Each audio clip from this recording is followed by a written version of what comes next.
An empire stands, tall and proud, cast in the golden supernal light of the heavens.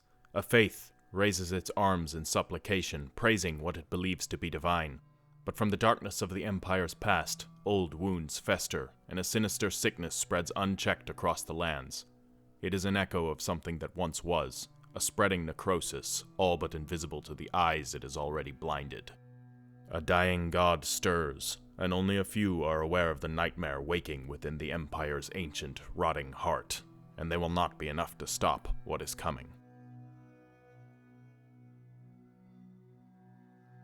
Welcome to The Broken Covenant, a Grimdark fantasy episodic audio narrative, authored and narrated by Miles A. Drake. This narrative will follow multiple characters throughout a series of influential events that will reshape the face of the Covenant of Heaven, the Kadmonite Empire, and indeed, the very fabric of reality.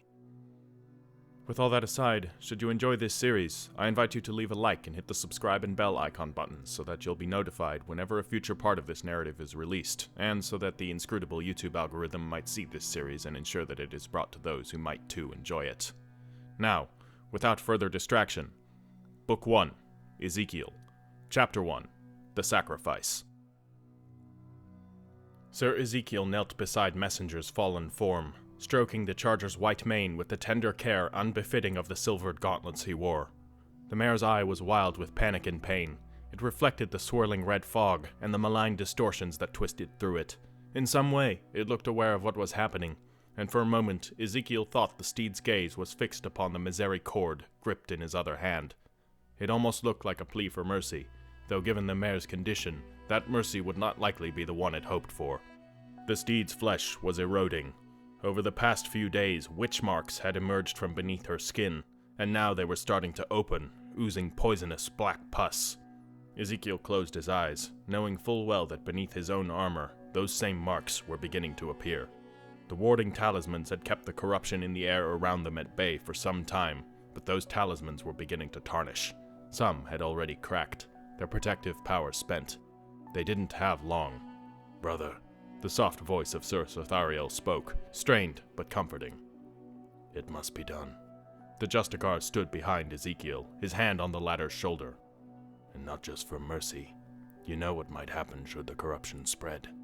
Ezekiel grit his teeth and closed his eyes, lowering the misericord until its needle-sharp point rested against the base of Messenger's skull. The steed whinnied and thrashed about. There was an off-pitch to the noise, one of strain and agony that did not entirely sound like something a horse should make. It was already beginning. "This place will be the death of us all," Ezekiel hissed, his breath catching in the vertical visor slit of his barbute. It smelled of blood and decay. "Such would be a mercy," another voice answered, behind him.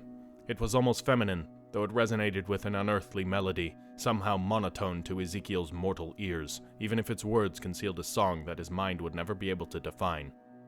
Ezekiel opened his eyes and thrust. The misericord plunged through the charger's neck, piercing its hindbrain. The steed's eyes widened, and it uttered a single distorted whinny once more, thrashing out with its limbs for a moment before ceasing all sound and motion. When it was done, Ezekiel rose with the clinking of plate and mail, wiping the horse's blood onto his once white surcoat. "God have mercy upon you, messenger. You served me well." He bowed his head.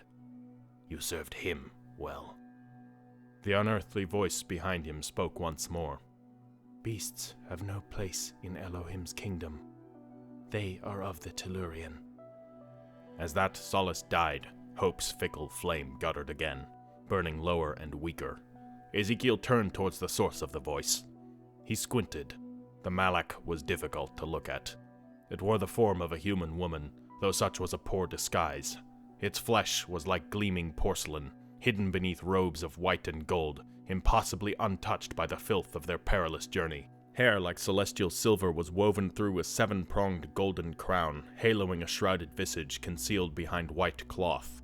Her wings were wide, glowing in platinum, almost flesh and feather at the base, but evanescing into raw radiance near the tips. Iridescent eyes blazed like wrathful stars across them, unblinking, their stare burning with piercing accusation. He snapped his gaze away, unable to look upon it. The other knights kept their heads bowed as well. Few Malak were easy to behold, but there was something particularly unsettling about meeting the gaze of a pure manifestation of Elohim's judgment. The only one, it seemed, that could behold the Malak was Luthiel, though Ezekiel imagined her gift allowed for such. Zathariel turned towards the rest of the knights. Meshniel, Javaniel, salvage what supplies you can from the steed. We take only what can be carried. The knights nodded, and quickly worked through Messenger's saddlebags. Thanks to her gradual weakening, her once mighty role of warhorse had been relegated to ignoble pack beast for days already. Even so, she'd held on a full week longer than the other horses. They'd all succumbed a mere few days after crossing the summerward Celestials. Ezekiel did not know why Messenger had lasted so long, but damn the Malak's word, he took it as some form of blessing. He made the symbol of the halo, and chastised himself for dismissing the Malak's rebuke. Who was he, a lowly mortal, to think such blasphemies? If he ever survived this ordeal, he would submit to the sevenfold lash for the mere invitation of such a thought. But Ezekiel would not lie to himself. He saw the supplies that were being taken. They were enough for a few days, no more. Enough to reach the blighted bastion they sought, but not enough for a return. Not for all of them in any case. Of course, only one of them needed to return to Covenant lands to bring whatever it was they were attempting to retrieve. To his knowledge, only the Malak, Luthiel, and Sir Zathariel knew their true objective. But Ezekiel would not question. He would be told when it was his time to know, and not before.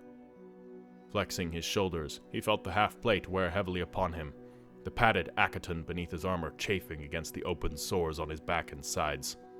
The armor was hot and stifling, and he felt as though he was being cooked alive inside the very shell that was meant to protect him. But he knew the sacramental parchments adorning his armor and the hermetic warding seals filigreed onto the plate were the only protection he had left against the hungering malignancy that surrounded them. He looked out across the blasted landscape. Distorted trees reached towards a smog-clouded sky with grasping skeletal limbs. Putrid amber oozed from wounds in their bark like blood, and the soil itself writhed underfoot, squelching and hissing. Everything stunk of tar, ash, and brimstone. Even the light of the sun was distorted, the golden white of Elohim's purity defiled to an unholy crimson. Every so often, he saw shapes at the edge of his vision, shadowy forms like men reaching out from between the warped trees. But when he turned to look upon them, they vanished into the shifting fog. He imagined they were echoes, the remnants of those who had once lived in this place, so long ago. The robed form of Luthiel took up position beside him, her face obscured behind a tarnished, expressionless mask. Her long white robe stained a faded brown from weeks of grueling travel. Her hands and throat were wrapped in sigil-embroidered bandages, and when she spoke, it was not the soft and kind voice Ezekiel remembered. It was hoarse and exhausted, the hope within it little more than a faded echo. "Nothing can end here," she whispered. "Everything remains, trapped forever within this horror." She was degrading faster than the rest of them. The stains bleeding through her bandages were evidence enough of that. The corruption had a malign effect upon the flesh of any that stayed too long within it, but Ezekiel could only imagine it would be far worse to one with her affliction. "We have 3 days of provisions left," Meshniel announced, drawing their attention back towards the other Justicars. "Will it be enough?" "It will have to," Zathariel answered, before turning to the Malak, keeping his gaze low. "Lord Masashash, how far are we from the citadel?" "Not far," the Malak answered, staring out into the red haze. 2 days, if his providence permits." "Then we mustn't dally," Zathariel commanded, signaling the party to continue their advance. But Ezekiel waited for a moment, looking out into the swirling fog. Luthiel remained beside him. "I merely wonder, what will become of us then?" he mused. "Will our sacrifice be worthy enough for Azrael's messengers to take pity upon our souls in the end?" Luthiel's tarnished golden mask was as impassive as always. "In asking that question, the doorway to doubt is opened," she answered, turning to follow the others. "If we contemplate the worth of our sacrifice, then our conviction comes into question." It was true, of course, but Ezekiel said nothing, falling into step behind her, forcing the thoughts of his own fate from his mind. Such doubts were the work of the corruption. He knew all too well how they could chip away at one's conviction until naught but a hollow shell was left. And that was the one fate he would not accept. Whatever else might happen, he would die with his soul and faith intact, and only he could ensure that truth. The trek through the blighted forest continued for hours, and every hour spent wandering through the miasma gnawed further at Ezekiel's resolve. No matter the strength of his convictions, nor the truth in Luthiel's words, doubt returned, again and again. I am a Justicar, he whispered to himself. I have sworn upon the bones of Solomon. My conviction has been judged worthy by the Seraphim. I will not succumb. I am a Justicar. The words were a reminder, a mantra. The Knights Justicar were incorruptible of mind and spirit. They were the unbreakable, unshakable hand of the Archon. Such was the truth Ezekiel had been taught, and such was the truth he would die to uphold. Even so, he could not banish the doubt. He could not banish the uncertainty. Why had the Archon sent them to this domain of the damned? What manner of prize could be worth condemning the souls of 7 holy knights, 1 Lightbringer, and a Malak to eternal damnation? Ezekiel reminded himself that when it was his time, he would know why. For all the glory the Knights Justicar basked in, they were only servants, and among the virtues they embodied, obedience and humility were paramount. Sharing the rearguard with the ever-taciturn Sir Meshniel several dozen paces behind the main group, Ezekiel felt the oppressive air weigh down upon him, and for a few moments he even envied the knights that could walk near Luthiel. The Lightbringer's presence had a soothing effect, for the entity anchored within her somehow muted the insidiousness of the inversion's presence. He paused for a moment, realizing where his thoughts were leading. Envy. He had not felt envy's corruptive touch in many years. He shook his head and muttered the mantra again. I am a Justicar. Is something amiss? Meshniel interrupted his trance, his gravelly voice dry and sick. No, Ezekiel managed. It is nothing. Naturally, Ezekiel could not read Meshniel's expression beneath his gilded armet, but surely the other knight saw his weakness. Surely Meshniel saw how he faltered. He blinked. Paranoia too? Ezekiel realized just how deep the claws of corruption had already dug. After a few moments, he spoke, loathing the weakness that prompted his words. Perhaps it is best if I move ahead with the others. The other knight gave a barely perceptible nod, and Ezekiel passed, earning an encouraging tap on his pauldron as he did. When he reached the others and drew nearer to Luthiel's presence, it was as though he walked into an intangible wall of relief. It was something he did not realize the absence of until he felt its presence once more. The seditious thoughts bled away, and somewhere in the back of his mind he remembered who had sanctioned their task. Their mission had been undertaken upon the orders of the Archon, the most holy of mortal beings who alone spoke to the voice of God.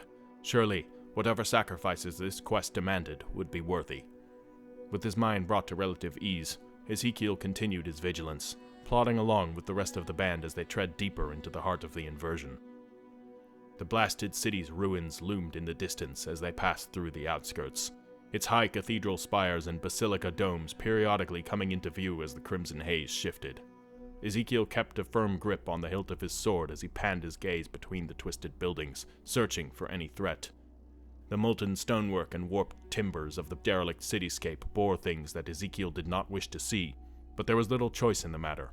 Such was the price of vigilance in the realm of the damned. The petrified shapes of men, women, and children were scattered about. Some were fused into the wood and stonework of the ruins themselves, hideously distorted and overgrown by vines, reaching out with rictus gnarled hands to grasp for whatever salvation they thought they might find in the end. Others were half molten into the fissure-racked streets, their blackened, stony husks partly consumed by twisted, unnatural roots. Most of the warped corpses appeared as though in a state of change, as though they'd been in the process of some manner of nightmarish metamorphosis just before the end. Inhuman limbs, blackened spines, and snarling fanged maws erupted from torn, ossified flesh, and in some cases, the distortions were so abominable that the bodies were hardly even recognizable as having ever been human. The folk of Hinnom had been changing into something else when the end had come. But most disturbing to Ezekiel was their eyes. Some lacked eyes, of course, while others had too many, spaced revoltingly across their bodies, leering from places where no eyes should ever leer from. But in all cases, their gazes were so very human, glistening and alive with terror and agony. It was as though somewhere within the husks, the people they'd once been were still conscious and aware, silently screaming forever, pleading for an end that would never come. Revulsion knotted Ezekiel's insides, and his skin prickled with unease as he continued down the ancient avenue. Initially, the corpses were few in number, but as they ventured further into the blasted city, they became more frequent. The ruins became more dense, and the dead became veritable obstacles. Each hollowed, crumbling structure contained dozens of them, piled over each other, as though they'd been trying to claw their way free. The streets became choked by a petrified stampede of husks, scrambling over each other in their final moments. Some lay, broken and desiccated, but far less twisted. Ezekiel imagined they'd been trampled in the chaos. They'd died before it had happened. They'd been the lucky ones. And through it all, Ezekiel was certain he could hear them. Whispers echoed on the moaning wind, woven in between distant cries and hushed, unanswered prayers. He heard children wailing, and men and women screaming to the heavens for mercy. And worse, between that phantom noise, he thought he heard something else. The inhuman chants of those who had ushered in the very doom that had claimed this place. Gritting his teeth, Ezekiel caught up to the others, barely even aware of having fallen behind once again. The whispers subsided, retreating to beyond what he could hear. None of the others spoke. Sir Tathariel led the group, using the spike at the bottom of his pole hammer to prod at the patches of smoking resin that blanketed parts of the road, and grew over many of the corpses. It was slow going, with the road as fraught with obstacles as it was. But moving off the road was not an option. The rubble was dense with the dead, and everything was overgrown by unnatural, glistening roots that threaded their way through wood, stone, and flesh alike. As they pushed deeper into the city, the vista only became more horrific. The dead all but melted together, appearing as little more than resin-coated masses of grasping limbs and agonized faces, ossified in their final squirming moments. Trees erupted from these piles, though they could hardly be called such. They lacked foliage of any kind, and their oozing bark was interwoven with bone and glistening sinew. Human features emerged from their trunks, or were knotted into their twisted branches. Coils of smoke and ash writhed through the air like whirlwinds, coalescing into half-formed apparitions that reached forth with pleading limbs before slumping to their knees and flaking back into the ash from whence they came. The shapes appeared sporadically at first, but quickly became more frequent. Concerningly, they all appeared facing the band of knights, and some even appeared to beckon the party onward. And that was when Ezekiel noticed something, kneeling within a hollowed-out basilica chamber, surrounded by broken pillars and rubble. His vision panned over it for a moment, and he dismissed it as naught but another of the apparitions. But as his gaze returned, it was still there, and then he saw what it truly was. It was a kneeling woman, draped in filth-matted robes. The tattered remnants of a habit covered a head of tangled black hair. Her face was gaunt and hollow, twisted by horror and trauma, and her hands were clasped around each other as if in fervent prayer. "Survivor!" Ezekiel called out, gesturing with his gauntlet. The Malak was already staring at the woman. At Sathariel's signal, Ezekiel and Javaniel advanced alongside their master, cautiously making their way through the twisted mess of roots and rubble, duly avoiding the ossified husks melted into the stonework. The kneeling woman did not react, though her mouth moved frantically.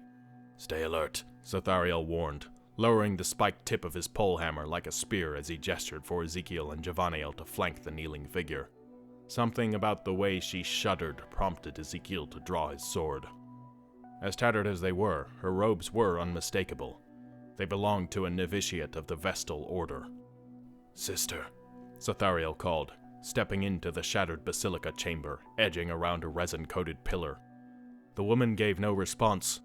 Roots coiled around her knees, threading into her flesh. Her lips continued to move, frantically whispering something that could not be heard. Her eyes were wide and bloodshot, transfixed on something in the distance. Ezekiel followed her gaze, but saw only fog.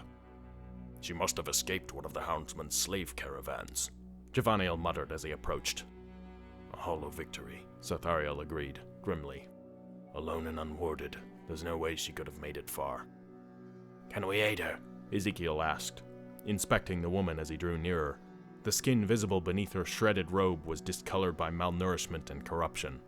And worse, it moved, almost liquid in its consistency. He saw the light in her eyes then. Mad, abominable, red like the wrathful embers of a sacrificial furnace. "Something nests within," Luthiel called from behind them. Her flesh may not be her own. Sister, Sothariel called again, louder, as he took a few cautious steps towards the kneeling figure. The Vestal's eyes did not react to their advance. Leave her, Luthiel urged as the three knights reached the woman, surrounding her. We cannot, Sothariel said, standing directly in front of the shuddering Vestal. His stance indicated readiness. He knew full well what she might become. If she metamorphoses after we leave, he trailed off, shaking his head. I'd rather not have some abomination clawing at our heels when we infiltrate the Brass Citadel. She must be ended. The Malak's voice resounded through the fog, sealing the decision if there ever was one.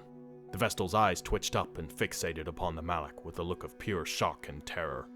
As the baleful light left her gaze, her flesh ceased its unnatural movement, and Ezekiel realized just how young she was. The priestess couldn't have been more than 20 winters old. He felt a stab of regret pierce deep into his chest, and grit his teeth in anticipation for what was to come. She noticed the knights around her then, and opened her mouth. For a moment, Ezekiel thought she would cry for help, but when she spoke, it was clear enough. She knew. Kill me, the Vestal rasped, her voice dry and strained beyond any Ezekiel had ever heard. Sothariel looked between his compatriots before raising his polehammer. He twisted the haft, spinning the hammer's reverse spike so that it aimed down at the kneeling priestess. Kill me! The Vestal's voice changed pitch as her eyes widened, glazing over as the light within them returned. She shuddered as some manner of yet-formed shape rippled beneath her flesh. Kill me! She cried, clawing at Sothariel's tassets. With a distressed snarl, the High Justicar brought his hammer down, driving the spike through the Vestal's skull. She shuddered from the impact, and the shape within her squirmed, splitting her skin open as though attempting to break free. Black blood smoldered from her wounds, billowing a red smoke that coiled through the air with malign intent. Ezekiel readied his sword, thinking mercy had come too late. Elohim, grant me strength, he prayed. Sothariel wrenched his polehammer free and stepped back, while Javanael raised his shield in anticipation. But then, it stopped. The body ceased its writhing and slumped forward, falling into a heap. The wounds stopped smoking. Sothariel's hammer was forged from meteoric iron and coated in alchemical silver. It was bane to demonkind. The entity inhabiting the Vestal's flesh had been too slow in its metamorphosis. It brought Ezekiel some comfort to know that all of his brother knights bore weapons crafted in the same manner. It brought him more comfort to know that the Vestal had, at least, died human, if that meant anything in this benighted place. Nothing further was said, and Sothariel turned, leaving the body where it fell as he led the way back to the road. Ezekiel sheathed his sword as he reached the others, keeping his head bowed. Even so, as the other knights resumed their formation, he could see Luthiel staring at the limp, curled-up corpse. The Lightbringer's eyes, the only things visible beneath her golden mask, stared with a mix of pain and revulsion. Luthiel, Ezekiel addressed her, following her gaze with some concern. You can see them, moments after the host dies, the Lightbringer whispered. Excarnating back into the abyssal filth from whence they came, like twisted stillborn, clawing their way free from a dead mother's womb. Ezekiel shuddered. He could not imagine what Luthiel saw, but he knew the astral realm presented a darker, more exaggerated mirror to the physical world. What that entailed here, in this place of the damned, he did not wish to know. The Lightbringer composed herself, said nothing more, and turned to follow the knights. Ezekiel waited for a moment, glancing at the pitiful form of the fallen Vestal. He bowed his head, feeling the suffocating grasp of sorrow knotting within his chest. Whoever she had been, he could only imagine the horror she'd experienced during her final days. He could only imagine the courage it had taken to escape the houndsmen that had captured her. He bowed, and using his index fingers and thumbs, made the sign of the halo above his brow. May you one day find rest, he whispered, before turning to follow Luthiel back to his brothers. Ezekiel knew his prayer was not likely to be answered, but he would offer it nonetheless. The Vestal deserved that much. As he caught up to the others, keeping his head low to avoid any unnecessary glimpses of the Malak, he exchanged another glance with Luthiel. The Lightbringer's eyes told him enough. They were drawing nearer. He felt it too, gnawing at his bones, sapping his strength and pushing against the intangible wall of his resolve. Staring into the distant fog, he saw the dilapidated spires and shattered basilica domes appear and vanish. Somewhere, hidden within the heart of the blighted city, was the accursed citadel of brass, the seat of power of the old empire's last heathen king, and the place where all this madness had once begun. There, they would succeed or fail in whatever they'd been sent to accomplish. There, they would meet their fate, through triumph or defeat, through victory or damnation. Thank you for listening to this first part of The Broken Covenant. This series is my own personal creation that I have put my heart and soul into. So, if you've enjoyed it, then I duly hope you'll stick around as this story unfolds, because there's a lot more to tell. This episode, and the next 3 episodes that will follow it, are only the prologue, and will set the stage for whatever else is to come. So, until next time, farewell.